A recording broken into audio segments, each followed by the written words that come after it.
Kembali di Sapa Indonesia Malam bersama saya Friska Clarissa. Tersangka dugaan fitnah ijazah Jokowi, Tifauzia Tiasuma atau Dr. Tifa mengaku siap menghadapi sidang perdana yang akan digelar di Pengadilan Negeri Jakarta Timur pada tanggal 2 Juli mendatang. Menghadapi babak baru ini, Dr. Tifa mengaku mendapat semangat baru dengan tambahan bantuan hukum dari LBH Muhammadiyah. Berdasarkan sistem informasi penelusuran perkara PN Jakarta Timur, perkara Roy Suryo dan Tifa terdaftar dengan 2 nomor perkara berbeda. Sidang Dr. Tifa rencananya akan digelar tanggal 2 Juli. Sementara Roy Suryo masih menunggu hasil putusan pra-peradilan yang diajukan ke Pengadilan Negeri Jakarta Selatan.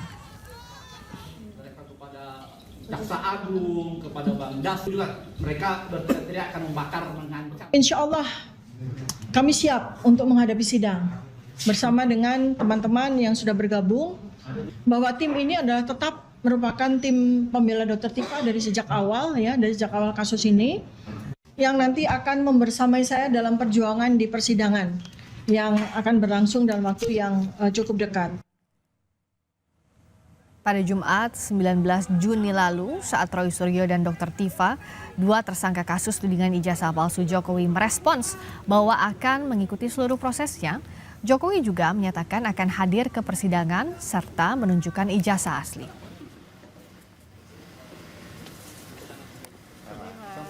Hadir langsung di persidangan? Iya, akan hadir. Jadi Pak Jokowi memastikan akan membawa ijazah aslinya ya ke persidangan? Iya, sesuai yang sudah saya sampaikan. Dr. Tifa memilih jalur hukum yang berbeda dengan Roy Suryo dalam kasus ijazah Jokowi. Dr. Tifa memilih untuk menghadapi persidangan perdananya 2 Juli mendatang, namun Roy Suryo memilih jalur hukum yang berbeda dengan mengajukan pra-peradilan dan menggugat cara polisi dalam menggeledah dan menangkap dirinya.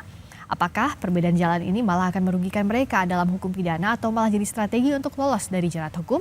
Kita bahas bersama dengan Prof. Hipnu Nugroho, Guru Besar Ilmu Hukum Universitas Jenderal Sudirman.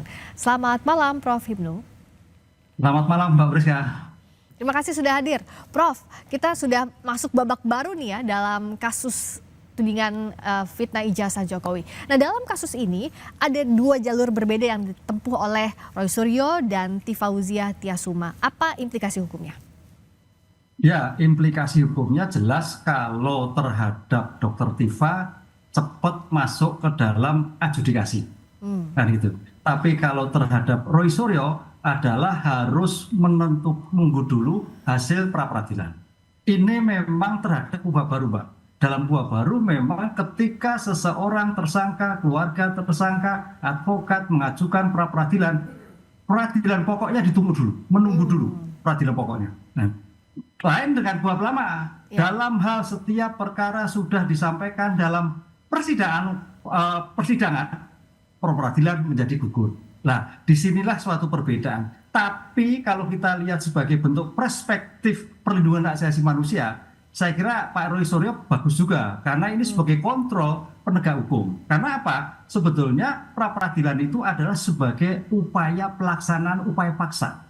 Apa itu upaya paksa? Adalah tentang penangkapan, penahanan, penggeledahan, penyitaan, penyadapan, pemblokiran. Sampai sekarang ada 9, Mbak. Belum lagi pra-peradilan di luar upaya paksa, ada 4. Jadi yang tadinya menjadi 4, menjadi 5, 9, sekarang menjadi 14. Nah, inilah yang semangat ubah baru 2025 itu memberikan hak kepada tersangka, keluarga tersangka, atau advokatnya untuk mengkontrol dalam pelaksanaan upaya paksa. Nah, yang diminta Pak Roy Suryo itu pelaksanaan terhadap penangkapan. Nah, ini pertanyaan itu penangkapan atau itu upaya paksa? Nah, itu kan nanti perdebatan di dalam pra-peradilan.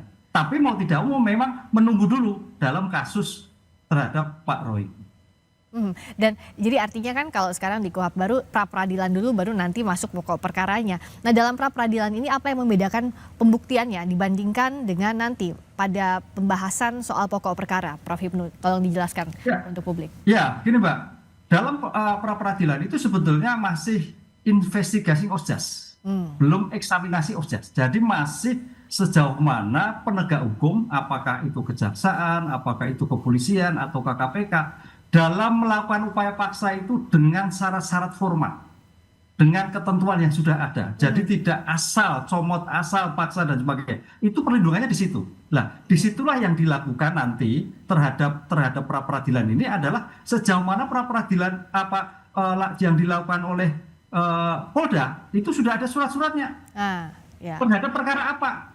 Kan gitu loh. Dalam kepentingan apa? Lah itu yang akan dilihat nanti. Apakah itu merupakan kualifikasi penangkapan ataukah jemput paksa? Lah itu perdebatannya. Kalau penangkapan agak sulit penangkapan karena penangkapan itu apa sih? Seseorang yang karena perbuatan keadaannya berdasarkan bukti menjadikan dia ditangkap. Kan gitu, Pak. Lah ini enggak. Ini adalah sebagai bentuk penjemputan kalau kita mendengar rilis dari Polda Metro tadi. Lah nantilah diperdebatkan di dalam suatu persidangan pra peradilan, diterima atau ditolak begitu. Karena prinsipnya adalah sebagai perlindungan begitu. Dan menarik karena ini kan harus fokus pada pembuktian formil bukan material atau masuk ke pokok perkara ya seperti persidangan yang akan dilakukan kepada Dr. Tifa. Nah, sebenarnya apa saja yang harus betul-betul cermat disiapkan oleh pihak Roy Suryo maupun aparat penegak hukum untuk tahap pembuktian di tahap pra peradilan ini, Prof? Ya, tadi saya katakan sebagai bentuk pra peradilan terhadap penangkapan harus memenuhi syarat formil dan syarat material. Ya. Apa itu syarat formil? Syarat formil adalah terhadap surat penangkapan. Nah, ini pertanyaan apakah penangkapan atau jemput paksa. Kemudian syarat material adalah tentang bukti. Jadi bukti kalau bukti saya kira sudah tidak permasalahan karena memang tidak diajukan. Bukti yang diajukan adalah bukti 2 cukup, bukti yang relevan. Nah, itu yang nanti sampaikan karena perkara ini kan sudah P21, Mbak. P21 apalagi sudah dilimpahkan. Jadi kalau sudah bukti firm tetap tersangka. Jadi yang hanya dimintakan kalau menurut prediksi saya Pak Roy Suryo itu adalah bagaimana bahwa tindakan Polda adalah keliru terhadap penangkapan. Nah, disitulah yang nanti akan suatu perdebatan tentang suatu syarat formil dan syarat material tadi. Yang agak sulit adalah Polda kayaknya syarat formil, Pak. Karena itu penangkapan atau jemput paksa. Nah itu. Dan yang ditunggu-tunggu sebenarnya saat persidangan nanti karena kedua pihak maupun pihaknya Pak Jokowi lalu pihaknya Roy Suryo dan Dr. Tifa selalu bilang bahwa pembuktian nanti di persidangan ijazahnya asli atau tidak. Tapi sebenarnya kita luruskan lagi pada saat persidangan nanti apakah bisa Pak Jokowi ini dihadirkan di persidangan dan bagaimana kemungkinan prosedurnya siapa yang bisa menghadirkan, Prof? Ya, dalam suatu peradilan yang baik, due process of law adalah mendengar terdakwa. Ini prinsip hukum. Prinsip hukum. Kenapa pelapor harus hadir? Karena untuk mendengar apa yang dipermasalahkan, apa yang menjadikan kecurigaan, apa yang menjadi dirugikan. Ini prinsip. Karena beberapa putusan-putusan ketika seorang pelapor pengadu tidak hadir, maka perkara tidak dilanjutkan. Bukan tidak dilanjutkan. Kan gitu, Pak. Lain dengan perkara-perkara tidak pidana ketentuan umum, karena ini delik aduan. Delik aduan itu yang mengadu harus hadir. Kan? Oleh karena itu dalam seperti ini nanti majelis hakim wajib memanggil hadir terhadap pelapor atau pengadu Pak Jokowi. Ketika tidak dihadirkan, tidak hadir, ya perkara dihentikan. Karena prinsipnya tadi, suatu peradilan yang baik adalah mendengar terdakwa. Ada asas keseimbangan, ada pembuktian. Itulah yang sekarang dikumandangkan dalam suatu penyelesaian peradilan ada equal kesamaan di dalam suatu persidangan. Kalau kasusnya ini dugaan fitnah terhadap ijazahnya Pak Jokowi, apakah nanti pada pembuktian di persidangan yang awal akan dibuktikan adalah ijazah itu palsu atau asli? Begitu atau tidak, Prof? Kalau kita melihat pasal 434 terhadap fitnah, dalam hal terhadap fitnah harus dibuktikan fitnahnya dulu terhadap sesuatu apa. Dengan demikian, kalau kita melihat suatu due process of law, maka majelis hakim harus memberikan kesempatan kepada terlapor, terdakwa untuk membuktikan ijazahnya itu asli atau tidak. Baru nanti negara juga membuktikan oleh penuntut umum. Lah di situ lah equal. Itu, Mbak. Ini karena ini dalam rangka mencari kebenaran material. Jadi kalau peradilan itu hanya menyampaikan tidak ada suatu kesempatan kepada terdakwa untuk membuktikan kebenaran nggak tercapai. Karena suatu kebenaran material itu seimbang itu ada kedua-duanya membuktikan. Baik dari sebagai acat maupun adecat. Baik saksi forensik maupun saksi-saksi yang ada di dalam BAP sebelumnya. Begitu. Nah, ini bukankah jadi tantangan lebih untuk terdakwa pada saat nantinya membuktikan terbalik kalau mereka masih yakin bahwa ijazah Pak Jokowi itu tidak asli? Artinya kan pembuktiannya akan lebih berat pada terdakwa.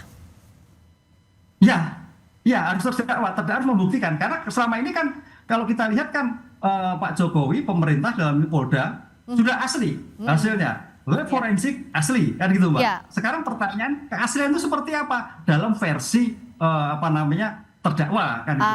Disitulah Mbak namanya nanti uji forensik itu saya menentukan. Uji forensik menentukan apa sih forensik? Forensik adalah ilmu pembantu untuk membantu dalam penegakan hukum. Karena di situ nanti hakimnya orang hukum, jaksanya orang hukum, penasihat hukum. Disitulah peran ahli-ahli forensik untuk melihat kertasnya, untuk melihat tanda tangannya, untuk melihat stempelnya, kualitas kertasnya, fotonya, kumisnya, dan sebagainya. Itu yang saya kira nanti akan dilihat. Nah, hakim tidak melihat. Nah, disinilah nanti Mbak, dalam peradilan ini, menurut UHA baru, hakim diberikan keluasan untuk melihat suatu proses persidangan. Jadi tidak hanya bukti aja, tapi dari awal sampai akhir. Ini yang menjadikan suatu kemajuan baru di dalam suatu paradigma persidangan pidana kita, bahwa majelis hakim memberikan pengamatan baik awal maupun akhir. Ini yang saya kira mudah-mudahan memberikan suatu putusan yang baik terhadap kasus ini. Adu bukti nanti sudah terbayang pasti akan alot dan jadi bahan diskusi panjang lagi kita berikutnya, termasuk keterangan Pak Jokowi di muka sidang ini yang ditunggu-tunggu oleh publik. Terima kasih Prof. Hipnu Nugroho, Guru Besar Ilmu Hukum Universitas Jenderal Sudirman. Terima kasih, selamat malam Prof.